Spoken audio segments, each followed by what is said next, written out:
Hello cousins, welcome back to my YouTube channel. If you're new here, my name is Big Mama Cooks and I have an Instagram page where I post recipes all the time at Big Mama Cooks _. Today we have the final Semana Santa recipe and we are going with none other than Camarones Guisado. Yes, imagine this with some white rice on the side, the best. Let's get right to it. All of the ingredients will be listed in the bottom bars, but here we have our veggies, some red onion, some minced garlic, some red bell pepper, green bell pepper, and some olives. I am going to be working with 1 pound of fresh jumbo shrimp. I am the only person in my house who eats shrimp, so I always have to prepare just small portions for me. And I'm going to walk you through how to clean and devein your shrimp.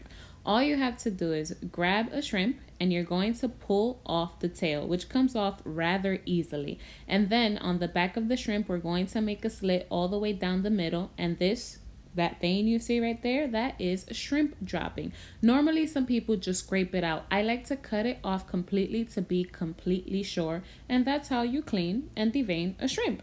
So we're going to do that with all of the shrimp that I'm going to be using. And I'm going to save the tails in a bowl because the tails have a lot of flavor. When disposing your shrimp droppings, make sure you put them in a little plastic bag or a sandwich bag because if you don't, they will stink up your entire kitchen. Trust me on that. I am going to bring some water to a boil with a chicken bouillon cube and I'm going to add my tails in there so I can use that water to add to the shrimp because the tails have a lot of flavor. In a separate pan going on medium-high heat, I'm going to add about 2 tablespoons of oil and I'm going to add all of my veggies to stir fry them. I'm going to move them around until they become tender. I'm going to say for about 2 minutes.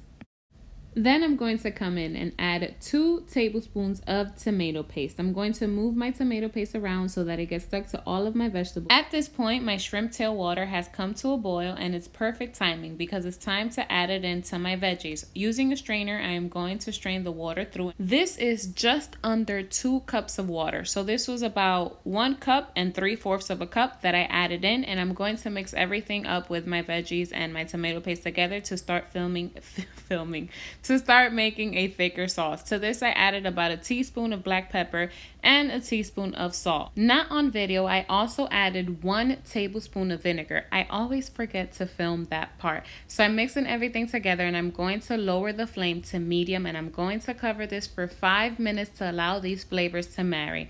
At the end of those 5 minutes, when I come back, I'm going to open up the pot and I'm going to add my shrimp.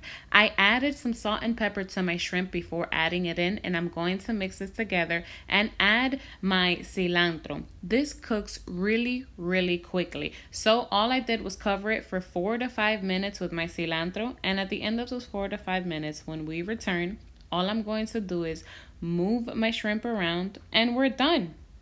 Our camarones guisado are completely done. Serve this with your traditional side of white rice and tostones. Cousin, drop a comment below if you like this video and recipe, and don't forget to hit like. Thank you for watching. See you again next time.